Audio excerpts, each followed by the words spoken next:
साहब के आश्रम से स्वामी रामानंद जी हमारे बीच में पधारे हैं।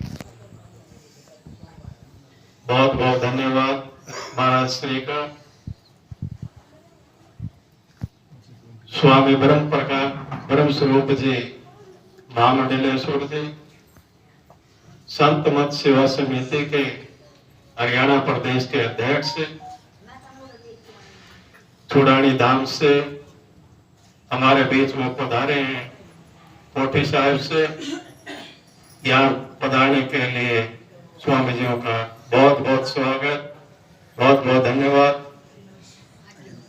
और खांडा आश्रम से बुजुर्ग महात्मा स्वामी रामानंद जी भी प्रकाशानंद जी पधारे हैं। स्वामी प्रकाशानंद जी का भी बहुत बहुत धन्यवाद। प्रिय सत्संग प्रेमियों, बाहर से आने वाले दूर दूर से संगत यहाँ यूपी तक की संगत आती है, सभी को सत साहिब सत साहिब। साथियों,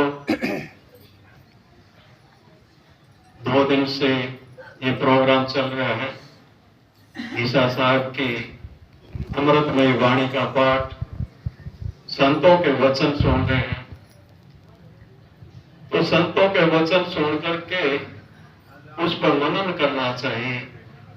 ये अनमोल वचन है। एक महापुरुष कहते थे, मानो मत जानो। जब हम किसी को मान लेते हैं तो जानने का विषय खत्म हो जाता है। सारे बंदी छोड़ कबीर साहब को भी बहुत सारे कहते हैं हम कबीर पंथी कबीर साहब को मानते हैं, बहुत कहते हैं हम घीसा साहब को मानते हैं, बहुत कहते हैं हम गरीबदास साहब को मानते हैं। जबकि उनके वो मानते तब हैं जब उनकी बात पर अमल करें, उनकी बात पर चलने की कोशिश करें। तब हम गरीबदास साहब को मानते हैं, घीसा साहब को मानते हैं, कबीर साहब को मानते हैं। उनकी वाणी का को अपने आचरण में ले आए, उन वाणी के अनुसार चलने की कोशिश करें, तभी हम घीसा साहब के अनुयायी होंगे, कबीर साहब के अनुयायी होंगे। तो जितनी भी ग्रंथ साहब में बात कह रखी है वो उनके अनमोल वचन है, संतों के अनमोल वचन है।